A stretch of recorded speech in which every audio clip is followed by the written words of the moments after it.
First thing I do when I wake up in the morning, lahat naman tayo, we check our phones. Ako, it's mostly to check kung matutulog pa ako ulit, if I have enough time. But yeah, I wake up at 6 a.m. kasi. Yung automatic ay utter short prayers. Pasalamat lang na nakatulog ng maayos. Siyempre, panalangin para sa pamilya. Pero after nun, ang lagi kong ginagawa, inaayos ko yung kama ko. Kasi pag maayos yung kama ko, feeling ko meron akong sense of accomplishment agad-agad to start the day.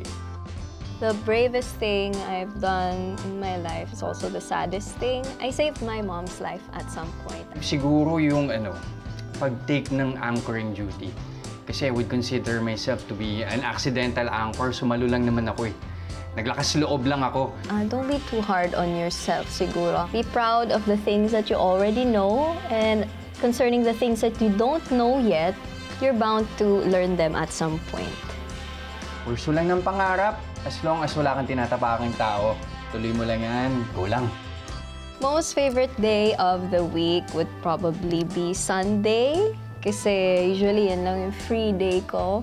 But then my weekends have always been busy din naman either way. So, basta weekends ko.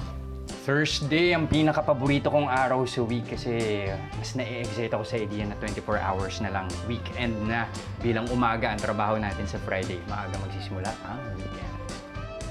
It's chili on ice cream. Don't judge. Actually, hindi na siya weird sa akin yung ice cream na soy sauce flavored, soy flavored. Kumbaga, usong-uso sa Japan at nauso na rin siya sa Manila. Siguro I'd be a 7 because I'm already proud of who I am and where I am.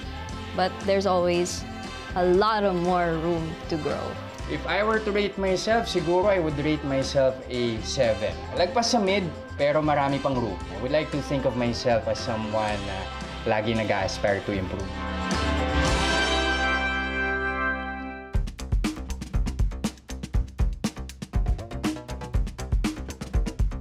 Sa Saturday and Sunday na I hosted ToyCon. So yun, I'm a big geek and an even bigger toy collector.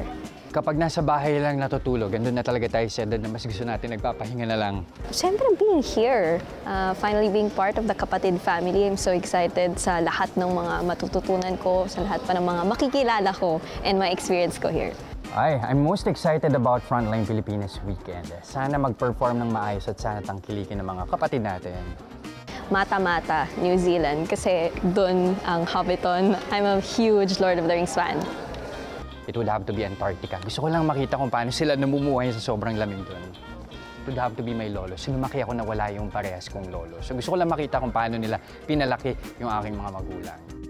Ian McKellen, guy who played Gandalf the Grey and Gandalf the White.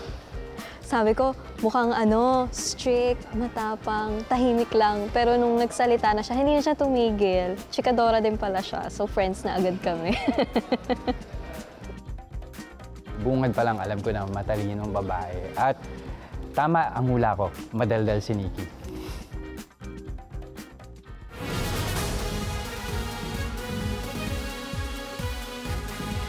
Mga kapatid, kami po ang mga bagong kasangganyo na maghahatid ng mga napapanahon at may ininit na balita tuwing weekend.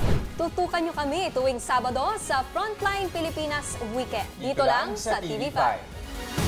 Frontline Pilipinas Weekend.